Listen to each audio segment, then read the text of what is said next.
Hello అండి, అందరికీ welcome to గణపతీస్ kitchen. ఇక్కడి వాళ్ళ రెసిపీ వచ్చేసి పాలకూర పకోడీలు అండి. మాకు వాకిట్లో ఒక బండి వస్తుందని చెప్పాను కదా. సో పాలకూర తీసేసుకొని శుభ్రంగా కడిగేసుకొని కొంచెం పెద్దగా తరిగేసి పెట్టేసుకున్నాను. తర్వాత ఇక్కడ ఒక 5-6 పచ్చిమిరపకాయలు తీసుకొని ఇంకా దంచేసుకోవాలండి, కొంచెం కచ్చాపచ్చగా, లేదా మిక్సీలో వేసుకున్నా పర్వాలేదు.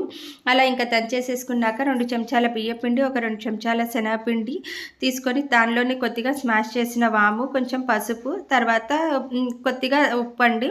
ఉప్పు కొంచెం తక్కువే పడుతుంది, మనకు పెద్దగా ఉప్పు పట్టదు పాలకూరలోకి. ఉప్పు ఉంటుంది అంటారు కదా, సో చూసుకొని వేసుకోవాలండి ఉప్పు కూడా. ఇంకా ఆ తడితోటి కొంచెం బాగా కలిపేసేసుకుని కొంచెం నాకు నీళ్లు పట్టాయండి, ఒక 4-5 చెంచాలు నీళ్లు పట్టినాయి. నీళ్లు కూడా పెద్దగా పట్టవండి, కొద్దిగా గట్టిగా కలుపుకుంటే సరిపోతుంది. ఇంకా పాలకూర ఇంకా పక్కన నేను నూనె కూడా కాగుతోందని చెప్పేసి ఇలా కలిపేసేసుకొని గట్టిగా నేను పకోడీలాగా వేసేసానండి. హైకే పెట్టుకోవాలి, సిమ్కి పెట్టుకుంటే నూనె అంతా పీల్చుతుంది. ఇంకా హైకి పెట్టుకొని వేయిస్తూ ఉన్నాను.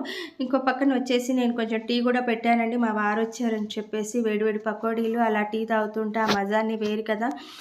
సో ఇప్పుడు ఎప్పుడన్నా మనకి ఇలా మార్కెట్కో సంతకో వెళ్ళినప్పుడు చక్కగా ఇలా ఆకుకూరలు ఏమన్నా తెచ్చుకున్నప్పుడు అందులో పాలకూర కూడా తెచ్చుకుంటాం కదా. ఆ తెచ్చుకున్నప్పుడు ఇలా డిఫరెంట్గా మనం కూడా చేసుకున్నాం అనుకోండి, మనకు చాలా సంతోషంగా ఉంటుంది. వాళ్ళు వచ్చేసరికి చేసి పెట్టాము అని చెప్పేసి. బయట కొనుక్కొని తినేటట్టుగా లేదు కదండి ఇప్పుడు ఏది కూడా. కొంచెం మనకు పని ఎక్కువే ఉంటుంది, తప్పదు. కానీ కొంచెం కష్టపడి మనం చేసామనుకోండి, పిల్లలకు చేసి పెట్టాము అని చెప్పేసి మనకు సంతోషంగా ఉంటుంది కదా. సో మీరు కూడా ఎప్పుడన్నా ఇలా డిఫరెంట్గా ట్రై చేయండి. So please like, share and subscribe.